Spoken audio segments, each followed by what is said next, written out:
Jangan lupa like, komen, dan subscribe channel YouTube TVRI Bengkulu dan nyalakan lonceng notifikasinya.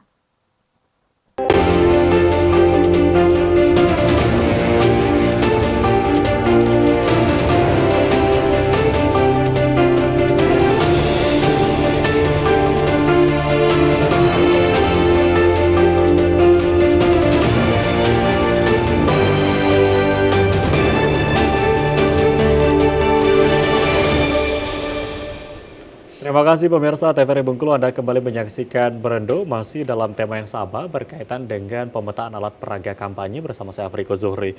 Nah, berkaitan dengan pemetaan alat peraga kampanye atau mungkin sekarang akan nantinya pada tanggal 28 November sampai 10 Februari akan dimulai dalam masa kampanye. Kampanye ini sendiri nanti akan menarik bagaimana partisipasi dari masyarakat gitu ya. Nah, mungkin kalau untuk sejauh ini seperti apa partisipasi dari masyarakat mungkin untuk ketertarikan mereka dalam pemilu 2024? Kalau dari Bu Anggi seperti apa? Secara umum di kota ya, itu rata-rata pemilihnya lumayan cerdas ya. Tetapi bukan berarti kami tidak melakukan kerja-kerja atau giat-giat sosialisasi dan pendidikan pemilih ya. Kami tetap wajib masuk ya, melakukan sosialisasi dan pendidikan politik, baik itu di kalangan mahasiswa, masyarakat umum, turun ke pasar-pasar, ke lumbung-lumbung masyarakat untuk mengingatkan yang pertama tentang hari dan pelaksanaan pemilu, lalu yang kedua betapa pentingnya kita menyalurkan aspirasi kita, walaupun dia tidak bersifat wajib ya, karena memang di negara kita untuk menyalurkan hak suara itu lebih ke volunteer ya, lebih ke kesukarelaan. Tetapi kami memang menghimbau ketika misalnya kita tidak peduli terkait dengan menyalurkan aspirasi kita, maka jumlah DPT yang kita sudah tetapkan itu dikhawatirkan akan digerakkan atau bisa saja dimungkinkan untuk dimanfaatkan oleh pihak-pihak yang lain. Lalu yang kedua, atas nama negara itu kan sudah mencetak surat suara ya, yang sumber keuangan itu dari negara untuk pengadaan surat suara, tinta, bilik dan sebagainya yang dihitung berdasarkan jumlah DPT di wilayah Kota Bengkulu.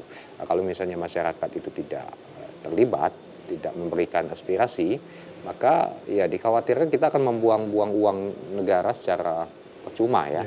Dan yang terakhir memang walaupun secara bukan mayoritas ya, dia minoritas, ada beberapa kelompok-kelompok yang mungkin apatis ya, sedikit apatis terkait dengan peserta pemilu, baik itu caleg-caleg, tapi tetap kita dengkungkan terus.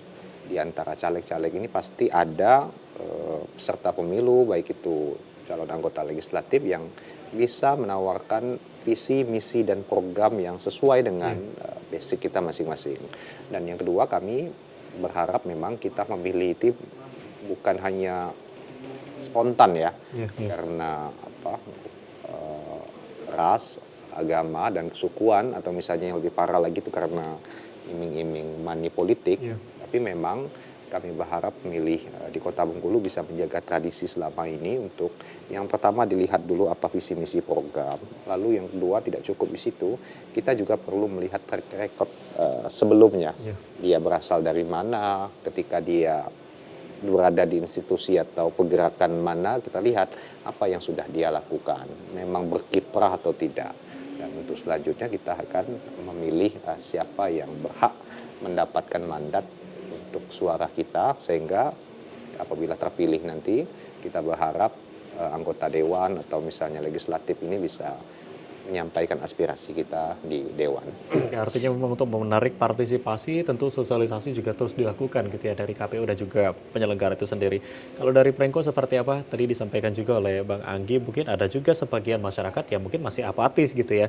Nah, kalau kita melihat generasi muda sekarang ini menjadi salah satu penyumbang suara terbanyak nantinya. Nah, dari Prengko seperti apa antusias dari anak muda sekarang untuk pemilu 2024? Baik, kalau kita menyadari bahwasanya anak muda itu adalah dominasi yang sangat luar biasa nantinya ketika ajang demokrasi ini, seharusnya kita harus menekankan hak suara kita ini sebagai pemilih yang kritis. Kenapa? Yang pertama, jangan sampai mereka ini akan menjadi ajang politik saja. Yang pertama, ada pun yang harus diperhatikan ketika kita menjadi pemilih kritis ini, yang pertama jangan mudah dibohongi. Dibohongi kenapa? Jangan sampai framing media yang banyak ini, yang sangat luar biasa pesatnya perkembangan ini akan menggiring masyarakat dan terjebak di dalam politik saja. Maksudnya ketika hanya berpolitik di ajang pemilu ini saja, jangan sampai ke depannya apa yang pengen mereka harapkan dari bakal calon ini tidak tersampaikan. Nah, yang kedua adalah bagaimana caranya kita tidak menggunakan hak suara dalam tanda kutip adalah hanya ikut serta saja ataupun hanya ikut-ikutan. Kita harus tahu jelas ibaratnya kan kenapa kita harus memilih mereka ataupun harus memilih dia ibaratnya sebagai calon ibaratnya kan untuk kedepannya dan untuk memimpin kita. Yang ketiga adalah bagaimana kita juga harus memilih secara rasional. Rasional seperti apa seperti yang disampaikan oleh Bang Anggi tadi. Mereka mempunyai visi misi yang jelas untuk memajukan masyarakat, untuk mengembangkan sumber daya masyarakat ini ke depannya seperti apa, wujud untuk kedepannya di Bengkulu ini khususnya seperti apa, itu harus dipertanyakan juga. Dan juga yang keempat, hindarilah ibaratnya politik yang menggunakan uang. Karena apa? Ini sangat luar biasa money politik ini.